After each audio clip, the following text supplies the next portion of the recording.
use the right travel agents, because there's a lot of people that are scamming people. So just try to find the legit one. Uh, do the right payments. If people are asking you to pay too much money, that should be the first red flag. Because as much as I understand, the 2 months, 3 months visa is less than $300. Anyone who's charging you more than that, actually, that should be a red flag. And don't take promises for jobs for people until or unless they have been verified with a contract. Don't just come to Dubai with someone promising you a job, because some people come and have been disappointed.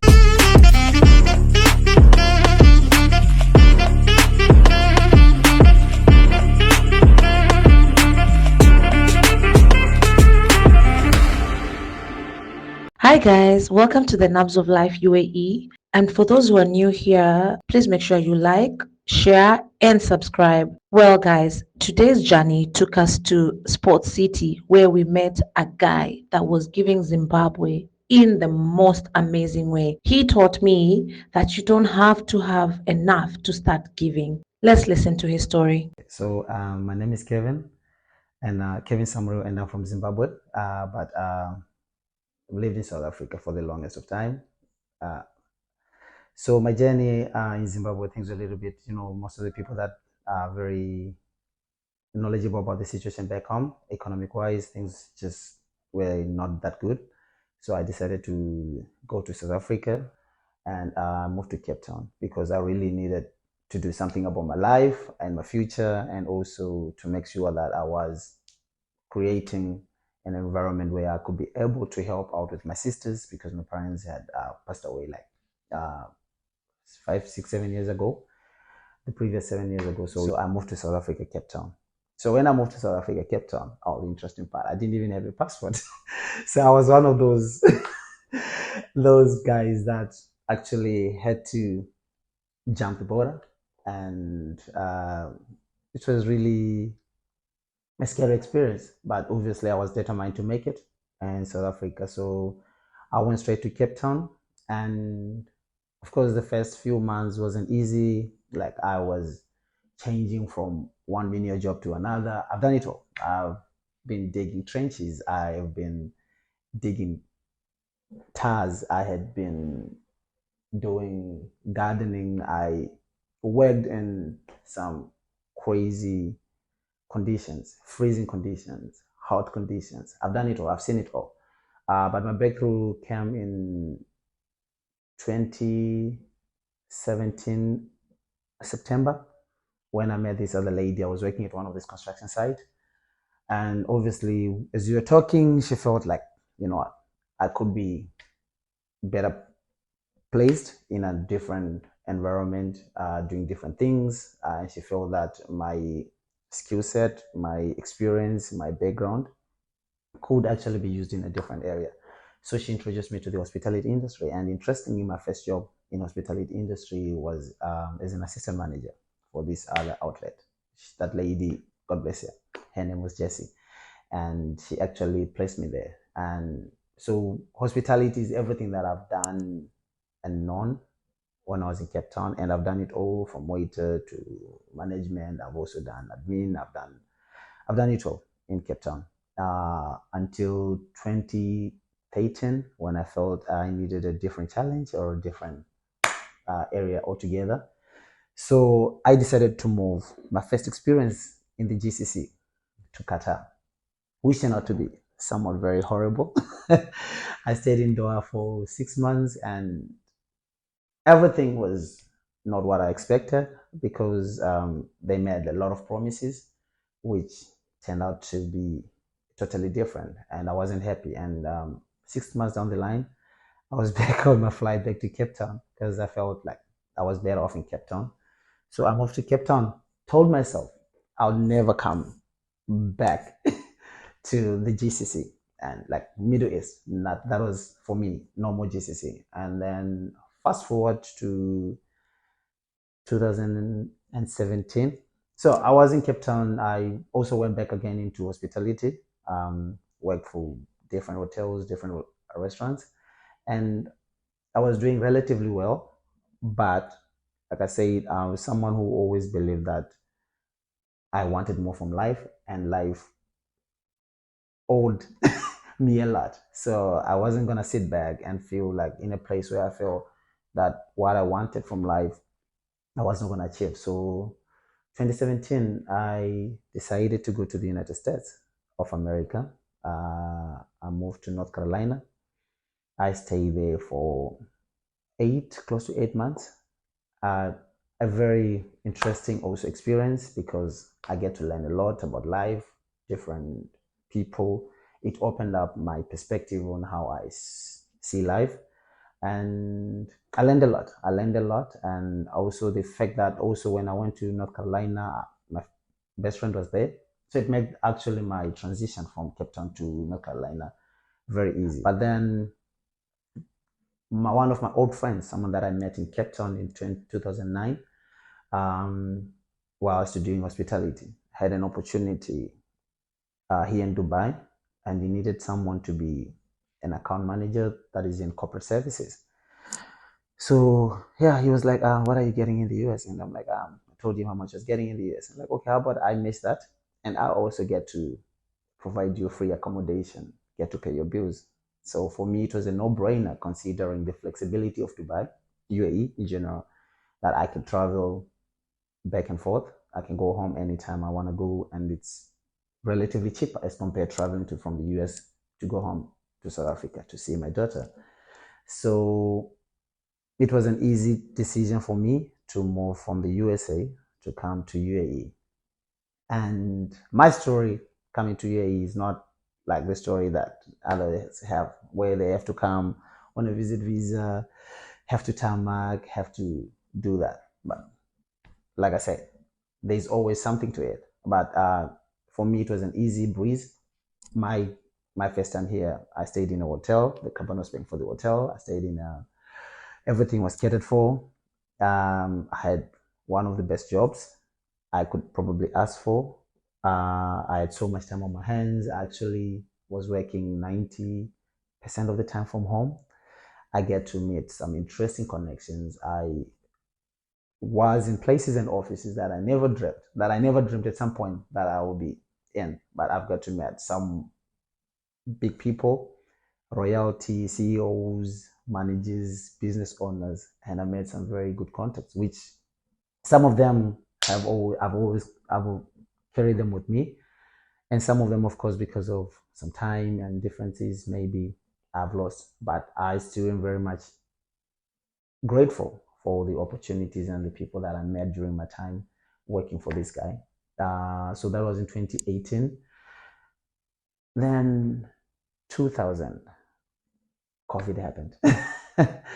So yeah, we still managed to sail through COVID.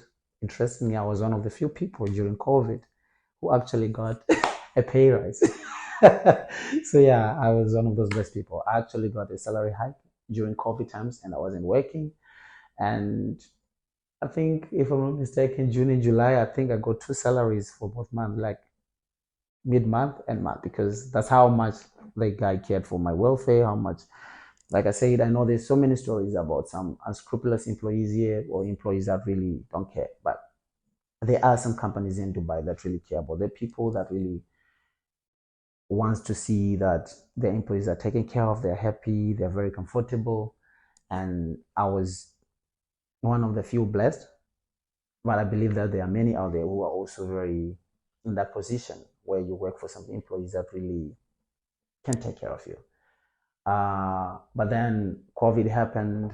So my employer, my boss, was one of those great guys, and I still have a relationship with him. But like I say, COVID happened, and like every other company or many other institutions around the world, some took a huge knock, and some survived, and others struggled to really survive the effects of COVID. So sometime in 2021, the guy decided that, not really decided, but circumstances forced him to wind down operations in Dubai, and because it was really becoming more of a burden for him to continue operating, like having an office here, having employees, paying salaries. taking care of the people, and also having to pay annual licenses and everything. So at some point he decided like he was gonna take it easy. But still, even after we parted ways, he continued to make sure that my bills were taken care of. He made sure that I was getting an allowance until I could really get a better paying job and be able to sustain myself here in UAE, which is, I say, like, will always be grateful because he didn't have to do it as per contract, since he didn't have any contractual obligation to be doing any of those things, but he still continued to do it. But then, of course, I kept looking, and it was not easy for me to get back into corporate services because for different reasons. Maybe because I didn't know the right people, or maybe because my qualifications maybe didn't match up, or my experience didn't match up. So at some point, I'm like, at Kev, you really need to swallow your pride, and obviously you need to take a step back, be more realistic about your expectations, and go into something that really, because I still needed to sustain myself. I still needed to be able, I have a daughter back home. I still have a family home and people that really look up to me for provision and sustenance. So I had to do something, and I wouldn't be expecting this guy also to continue, my previous employer, to continue paying for my bills, and I didn't want to be a burden to him. So I started looking elsewhere, and obviously something that I'd done before. My background in Cape Town, my background in the US was the hospitality industry. So yeah, I started looking for work in hospitality industry. But the crazy part is that was like sometime in 2021, and that was in summer. So during that time, jobs in hospitality industry are really, really dry, which is something that probably I would suggest anyone who's thinking of coming to Dubai to look for work. Of course, circumstances and situations are different, but some of the period between March, April until September, October is not really the best time to come to do that, especially if you want to come look for a job using a visa. So it's really a difficult time to look for a job, but somehow by luck, I actually got an offer with one restaurant, and the pay wasn't that much. Now I actually had to earn almost less than half of what I was earning the previous job. But anyway, it was something. At least it could pay my bills.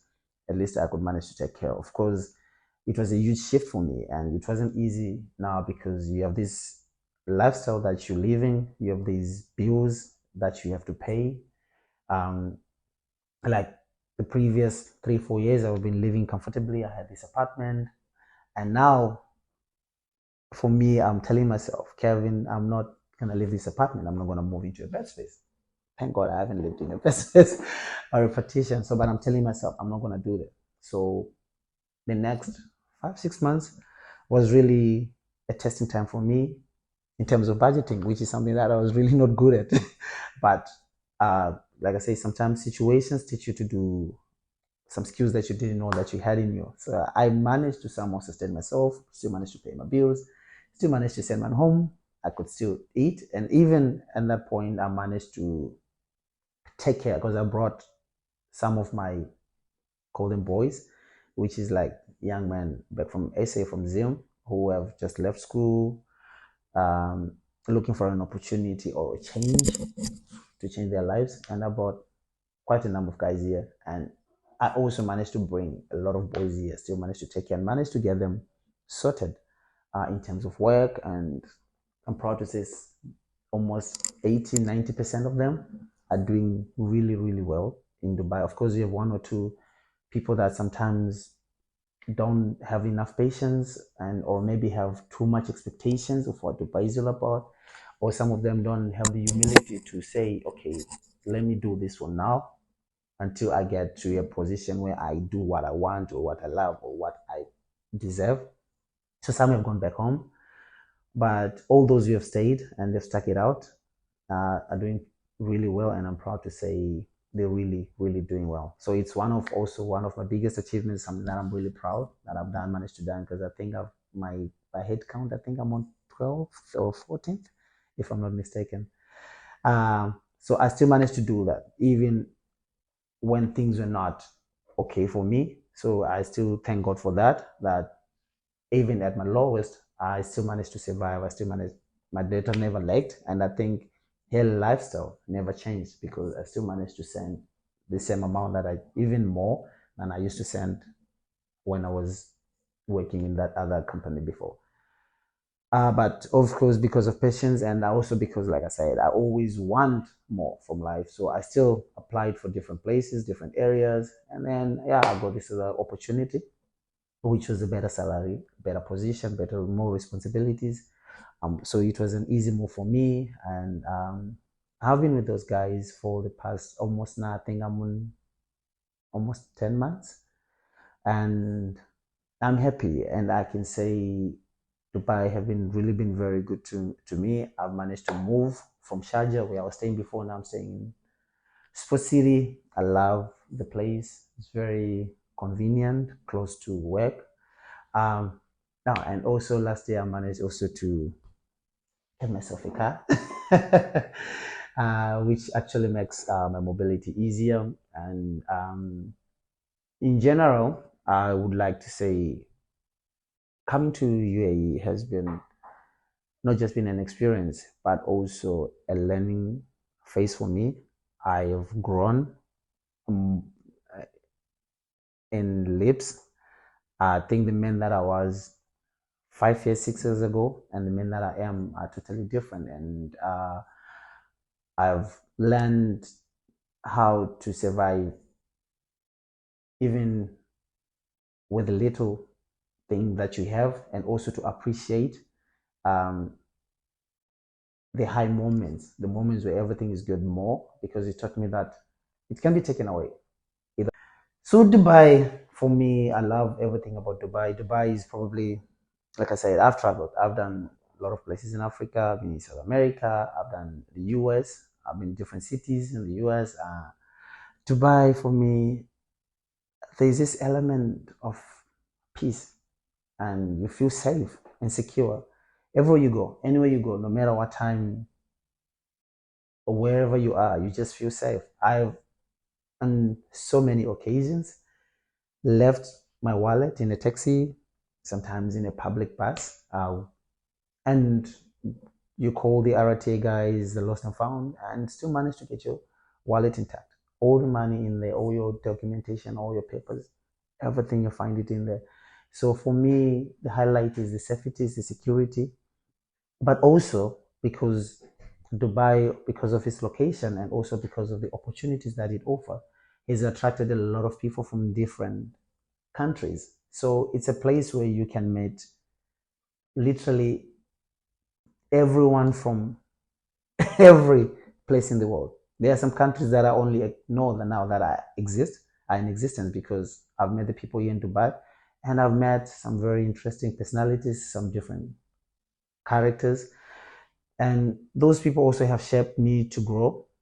But I think I've met some real relationships in Dubai. I've met some very genuine people, people that have been with me um, in times of hardship, in goodness, and sickness, and health.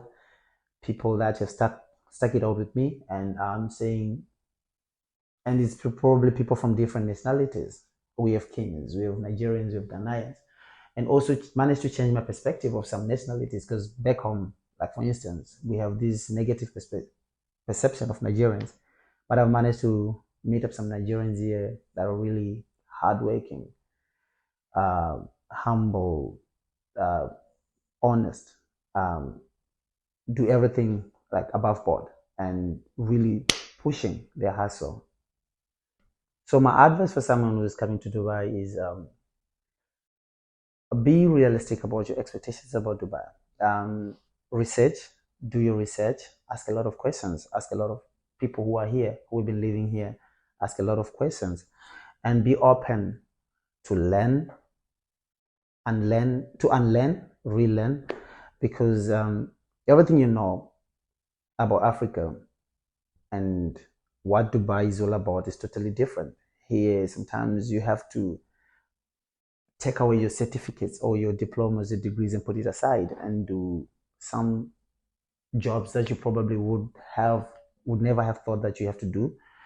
But obviously, it's a place that if you continue to dream, if you continue to put in the work, you can always find your way up. And people here rewards and recognize potential and hard work. So just come in, don't have too much expectations, but also be realistic. Dream big, but also be humble in your expectations. And if you're coming as a first timer, use the right travel agents, because there's a lot of people that are scamming people. So just try to find the legit one. Do the right payments. If people are asking you to pay too much money, that should be the first red flag. Because as much as I understand, the 2 months, 3 months visa is less than $300. Anyone who's charging you more than that, actually, that should be a red flag. And don't take promises for jobs from people until or unless they have been verified with a contract. Don't just come to Dubai with someone promising you a job, because some people come and have been disappointed, have been duped, some have lost a lot of money. When you move here, the options for accommodations are a little bit different. We have about 4 types, which I could put it in 4. So there's the one that I say the entry level, which is the best space, which I think most people do. So best space is like one room sharing accommodation, more like but like hostel kind of boarding type of accommodation. Those ones actually go for 400 dirham, which is pretty much just over $100.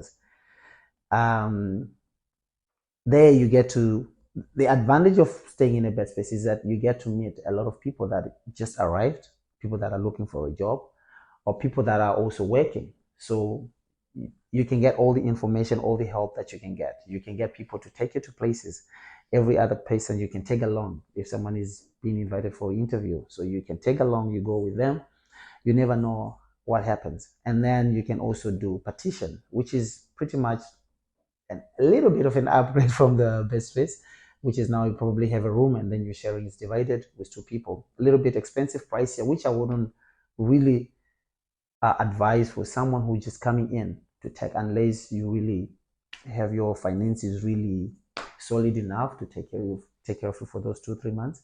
But best spaces comes with a lot of benefits. You get to understand people's struggles, you hear people's stories, how they've made it, what they want, and also you manage to pull up together all the job options that are around. Someone might hear an opportunity that I might not have heard about. So once you're staying together with other people, it's easier. You go, you look for a job, and always be presentable, look clean, always, because Dubai is all about, also very much about, in as much as they look at qualifications, it's about how you present yourself. So look good, be confident.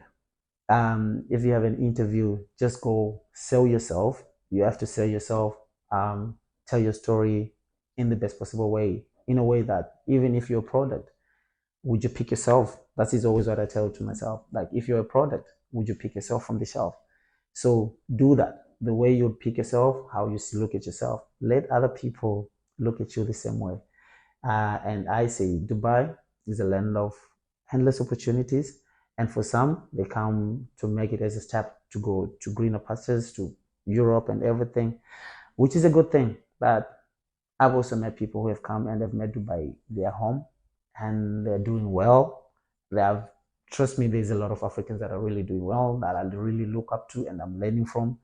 So it's not all bad news, but Dubai can also be a very nice place to grow, to survive, and to make it, to have dreams. And please save money. You don't never know what happens. Save your money. Invest if you can invest back home. Buy property. Start a business home.